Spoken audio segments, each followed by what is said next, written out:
Welcome back to the Bear Make It YouTube channel. Today we're going to make, well, we'll get to that in a minute. First we'll talk about why we're making it. Last October we got to take a break from the desert and visit Minnesota in the fall, which was nice. That's my brother. He's dressed all fancy. He's marrying this fancy lady. So we got through all that, had a good time, had some cake, and for a present I gave them an IOU for one project. I would make something for them. So they decided they wanted a pair of nightstands. So I drew up some plans in SketchUp, gave them a few different options, and ultimately they decided on this one. So let's get to making.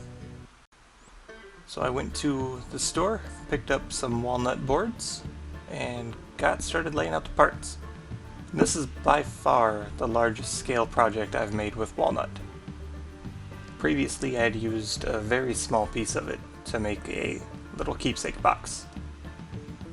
But as you can see, once I had it laid out, I started rough cutting everything down to size to get it more manageable. And this is where setting up a stop block really helps for pieces that are going to end up being the same length. You can just set it up and then bite your piece up against that, and you know that you're going to have pieces of the same size. And then I didn't want to buy thick walnut boards for the legs to save on cost. I figured I would just glue a couple of these together, and it worked. Glued them up in pairs here, and they're not perfectly glued up. We'll talk about that a little bit more in a bit. But this is where you want to put something underneath what you're gluing up, so you don't have a lot of these glue drops on your workbench that you gotta clean off. But with the glue on those dry, we could move to cutting all those in half, so we have our 8 legs, 4 for each nightstand. And then once they were roughly cut in half, could set up a stop block again, and get them cut to their final height. And then once they're all trimmed up, we'll get them through the planer. And this is where not having them glued up exactly kind of came back to bite me. Because the glue up is off by just a little bit, so instead of having a perfect square, you have 2 offset rectangles. And then when you run them through the planer, they get tilted a little because they want to go flat. And then it trims off the top, which gives you a flat top, which is good because it's a flat reference surface to make this the bottom now, so you can send them through the planer and plane the tops flat. But then once you're all done with that, you actually end up with a rhombus instead of a square. Each corner is just slightly off from 90 degrees. And that causes headaches later when your 2 leg assemblies aren't completely square. So the nightstand actually ended up a 1/4 of an inch wider at the front than it is in the back, which you probably wouldn't notice if I didn't bring it up, but it made fitting the drawer in a little more difficult than it needed to be.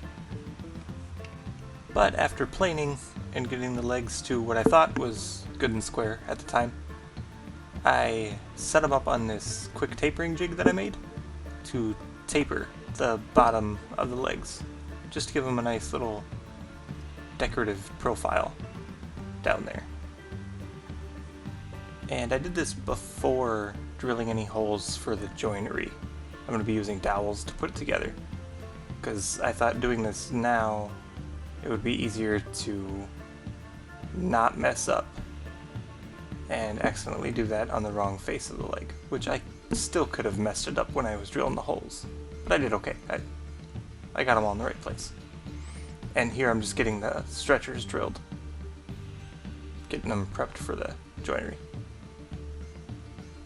And then I can use those to mark where I need to put the holes on the legs. The little dowel center finders are really handy for these cases. Just put them in. I have a level there to make sure that they're flush at the top, like I need them to be, and then just press them together, and that marks where you need to go through and drill all the holes. And with the holes drilled, I could actually get to assembling these. Right now I'm just putting together 2 legs with one of the short sides, with the short stretchers, just to get those ready. I didn't want to try to put the whole thing together all at once, in one big glue up because that would have been a big pain in the butt. So I'm just getting essentially the 4 sets of legs put together, prepped up, and then this is after the glue's dried on them. I'm just marking where I want to drill the dowel holes for the bottom shelf. And with those marked, it was just laying them out again using the dowel center finders to mark where I needed to drill the dowel holes for the other rails. And with everything drilled, it was time to assemble the final glue up. I did a dry assembly first, just to make sure everything fit and lined up where it needed to be. I didn't show that just to save time in the video. I did it this same way, just without the glue, and without cleaning up the glue squeeze out. And with them all put together, it was time to get some finish on them. I used White Bond polyurethane. I did a few coats, sanding lightly between each one, to give them a nice smooth finish. And then I moved on to making some drawers. This is actually my first time making drawers this way. Like traditional type drawers, 4 sides and a bottom. It was a little weird as I was thinking about that making it. But as long as you cut all the parts to the same length, don't use any fancy joinery, just glue in brad nails essentially, it's pretty straightforward. And in installing drawer slides, the most important thing is to make sure that they're in the same spot, so the same distance from either the top or the bottom on each side, so that they line up and they're level. So using a spacer like this, like that walnut board that I have in there, will make sure that I can move that to the other side and get them in the same spot. And then to make sure they're the same distance from the front, I just use a combination square. Kind of press it up there to set the depth, essentially. And then I can bring that over to the other side, set the slide on the spacer, use the combination square to set the depth, and then get it clamped into place and get it all installed. And then it was just a matter of getting the drawer attached to the drawer slides. And for that I just use spacers so the drawer's not all the way at the top of the nightstand. So the top of the nightstand, the actual walnut top that I put on it, doesn't, like the drawer doesn't slide against that. There's about a 1/8 inch gap. And then I just cut down a couple more walnut boards to make for the drawer faces.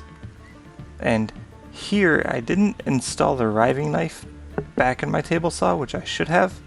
So you can see the board, the stresses in it actually caused it to pinch there, where if that would have pinched closer to the blade, that could have caused some kickback there and wouldn't have been a good situation. And now I'm just cutting down some boards to make a sandwich to put in between those boards I just cut in half to give a nice little pop of color on the front of the nightstand. And then it's just a matter of getting that sandwich glued together. And with the glue dry on them, I can cut them down the final width at the table saw. And here I'm just drawing out the width of the walnut board that they're going to sit between, so that I know here when I'm drawing out the design, I know where to start, what's going to be cut off and what's not. And essentially I'm just making like an integral pull on it, so that I won't be installing extra hardware. I can just have this be the drawer pull as well as a little decorative flair. And I didn't film me cutting them on the bandsaw, but essentially I just cut most of the waste material off, and then I use this different size spindle sanders here to sand close to the line. I should have sanded closer to the line, but I was being super conservative about it because I didn't want to go too far. But because I had all that extra here, I had to try to trim it off. Used a couple different methods, but ultimately belt sander with a new belt on it did the trick. And then just some hand sanding to get it all cleaned up and smooth. And then here I'm laying out to cut these to their final width. I didn't do that before because I wanted to make sure I cut them to width based on the center of the drawer pull.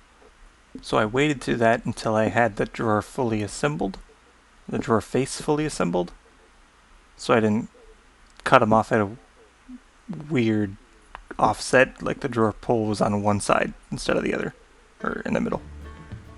And then I just hit those with some polyurethane, and while they were getting all cured up with the finish on them, I started installing these figure 8 fasteners for the tops, because the tops are going to be one solid piece of walnut, so they're going to need room to expand and contract with humidity.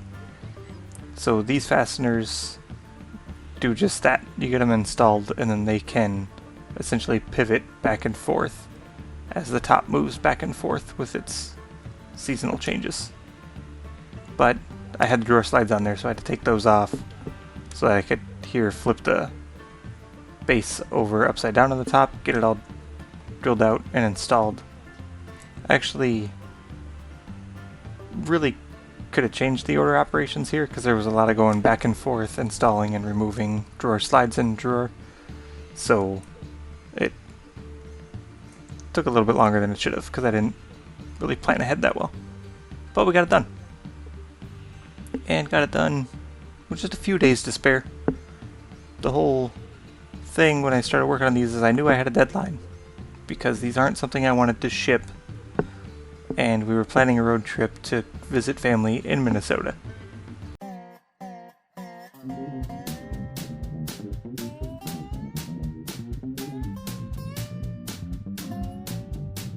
And they arrived safely at their destination. This was a nice project in that I had a very hard deadline. So working with walnut like this before I hadn't done, installing a drawer like this on something I hadn't done, using dowel joiner like this I haven't done. But I couldn't overthink all that. I just had to dive in and get the work done and trust that I could actually do what I need to do. And I had a good reason for doing it. So Mike and Katie, I hope you enjoy these. I hope they last you a long time. And everyone else, thank you so much for watching. I really do appreciate it. Have a wonderful day.